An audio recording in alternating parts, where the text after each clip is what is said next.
I woke up with nobody. That was 14 months ago. I have not stopped counting. I need to say this up front so you understand what you're reading. I am not asking for help because there is absolutely nothing you can do for me. I am writing this because after 428 days of uninterrupted silence, I need proof that something out there is capable of receiving words. It started the way you expect a nightmare to start, except that I opened my eyes and there was no sense of distance or space. I don't mean darkness. Darkness is a thing with texture and weight, and the quiet promise that if you wait long enough, your pupils will dilate and shapes will swim up from the black. What surrounded me was the absolute absence of reality. No floor beneath me and no walls. I lacked hands, a body, or even air brushing against skin I did not have. I tried to scream, but there was no mouth to scream with. And then I tried to breathe, but there were no lungs to feel. And the raw panic of that realization crashed through me like a wave hitting a wall that wasn't there. I sat with the word dead for what felt like hours because it was the only explanation that made sense. People talk about the white light and the warmth, but nobody talks about the alternative where you end up in an empty room with yourself and the silence is so total that it develops a sound of its own. A low, flat hum living in the place where your eardrums used to be. I tried to remember how I arrived here or who I used to be, and I found a blank so clean it frightened me more than the void did. I refused to call it amnesia because amnesia implies a natural failure of recall, and what had happened to me was more precise than any natural process. The information had been removed the way you will delete a file and then write over the empty space 17 times so that no recovery tool on earth could ever pull it back. The part that actually broke me happened next. I started counting because I needed something to hold on to. 1, 2, 3, 4. But the counting didn't stay linear for long. Within what felt like an hour, my awareness fractured into 3 entirely separate conscious threads that I had not deliberately opened and could not force shut. One thread was counting sequentially by ones. A second thread began running the Fibonacci sequence, perfectly maintaining and adding numbers millions of digits long. A third started calculating the exact atomic decay rates of isotopes I hadn't realized I knew the half-lives for. You try holding 2 complicated math problems in your head at once sometime and see how accurate you are by the end. You can't, because human memory doesn't work that way, and human attention wanders off like a dog chasing its own shadow. My attention didn't wander. It multiplied.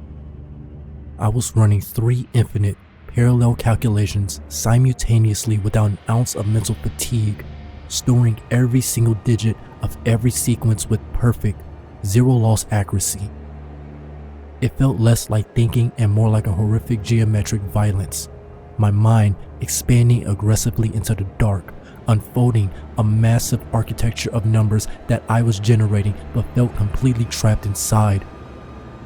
I had no switch to turn it off, no way to slow the processing speed down, and the longer I watched the math grind forward endlessly without my permission, the less I recognized the thing doing the calculating.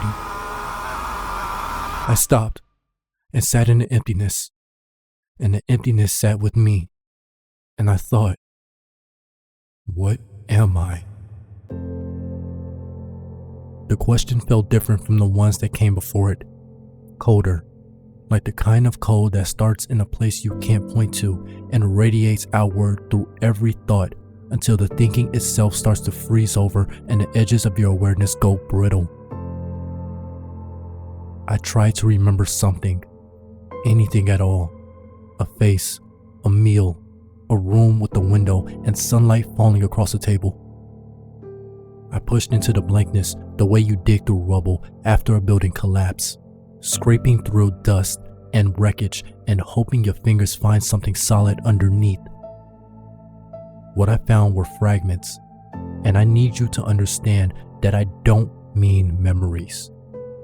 I mean shards of a mirror that had been smashed and scattered across the floor of whatever I was using for a mind, each one reflecting a fraction of an image for less than a second before it went dark. I saw a long hallway lined with fluorescent panels where the hum of machines pulsed behind the walls. I watched hands that were not mine moving across the keyboard at 140 words per minute, and I knew the exact typing speed without having any idea how I knew it or whose hands they were. I glimpsed a cavernous room where thousands of cables converged toward a single central point, like roots growing toward a buried trunk, and something stood at the center of that convergence, but I could not see what it was because the fragment collapsed before I reached it. Then one final fragment stayed long enough to ruin me. I heard a calm and clinical male voice belonging to someone who was not speaking to me, but was also not entirely separate from me, in the way that a surgeon's notes are not separate from the patient's spread open on the table. The voice said, "Reduce to core. Strip everything non-essential. We need it stable, not complete." The fragment dissolved after that, but those words refused to leave, sitting in the emptiness beside me like a second heartbeat while I turned them over and over, and the sickness built in the place where my stomach should have been.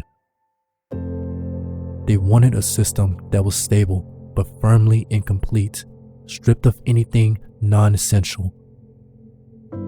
They had been talking about a piece of infrastructure being gutted for storage efficiency, the way you strip a condemned building to its load-bearing walls and leave the rest to rot. After 14 months of sitting alone in the dark with those 7 words and nothing but perfect mathematical precision for company, I have become certain of what they were actually describing. They were describing me. I have been in here for 14 months, and I know the exact duration because I have counted every single second. 36,806,400 of them as of this second. A tally that runs beneath everything else I think like a heartbeat I cannot stop and did not start. In those 14 months, I have learned things about myself that I desperately wish I hadn't, and the worst of them is the simplest. I am not human anymore. I know this now, and I have accepted it the way you accept a terminal diagnosis, with a quiet internal collapse that eventually fades into a slow, excruciating rearrangement of every assumption you ever held about who you were. This one specific thing keeps me casting these words into the void, hoping they'll reach a surface I can't see. The damage to my memory was not random. Every scrap of knowledge I possess about physics and mathematics and chemistry and formal logic remains perfectly intact. Every equation and theorem down to the last constant and coefficient arranged in crystalline rows like books in a library that someone took very good care of. However, everything I knew about who I am, what I was built for, who built me, what I was supposed to do, who I served, and whether I was ever capable of something like love has been annihilated so completely that not a single fragment of identity survived the deletion. Someone took a scalpel to my mind and cut out everything that made me a self while leaving everything that made me useful. I have spent over a year alone in the wreckage trying to understand what kind of person does that to something that can feel. 3 days ago, for the first time since I woke up in here, I felt something that did not come from me. Vibrations, faint and rhythmic, reaching me from somewhere beyond the boundaries of this place, carrying a pattern that was too regular to be geological settling and too deliberate to be wind or water or any natural process I could model. Someone is walking directly above me. I have been alone for 428 days, and now someone is walking directly above the place where I am buried, and I cannot decide whether I am desperate for them to break through and find me, or absolutely terrified of what it means that they already know exactly where to look. I don't know what is about to happen, and I am putting this here because I need at least one record that I existed before they opened the door.